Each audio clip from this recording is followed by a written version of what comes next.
సంక్రాంతి సంబరాలను పోతే ఎవడు కూడా రాజకీయాలు మాట్లాడరు. వచ్చినప్పుడే మీరేం పీకలేదు, ఏం మాట్లాడతారు ఇప్పుడు? కానీ నిన్న పవన్ కళ్యాణ్ అడిగిపోయినాడన్నా, నాకు రాజకీయాలు అంటే పెద్దగా ఇంట్రెస్ట్ లేదు, నేను ఫ్లాప్ సినిమాలు తీసినా కూడా నాకు డబ్బులు వస్తాయని రావాలి.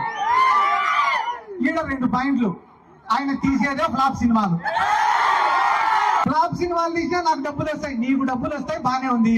మళ్ళా ప్రొడ్యూసర్ల పరిస్థితి ఏంది, డిస్ట్రిబ్యూటర్ల పరిస్థితి ఏంది, నీ కోసం గుడ్డలు దించుకుంటే నీ అభిమానుల పరిస్థితి ఏంది? అవన్నీ నాకు అనవసరము, నాకు మాత్రం లెక్క రావాలి. నిన్న ఎవడో చెప్పినాడంట, ఏందన్నా నెలకు 20 కోట్లకు 30 కోట్లకు కకృతి పడినావు నువ్వు, అదే నువ్వే ముఖ్యమంత్రి అయితే ఇంకా ఎక్కువ లెక్క వస్తుంది కదన్నా అని చెప్పినాడంట.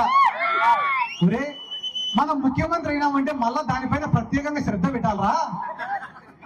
మనకు మెంటల్ గా ఫిజికల్ గా స్ట్రెస్. అదే చంద్రబాబు నాయుడు నమ్ముకున్నాం అనుకో, నెల నెల మన ఇంటికే పంపిస్తాడు కదా లెక్క. వీళ్ళందరి గురించి నేను ఎందుకు చెప్తానా అంటే, వీళ్ళు కూడా జగన్ సార్ గురించి మాట్లాడే మొగలేనా.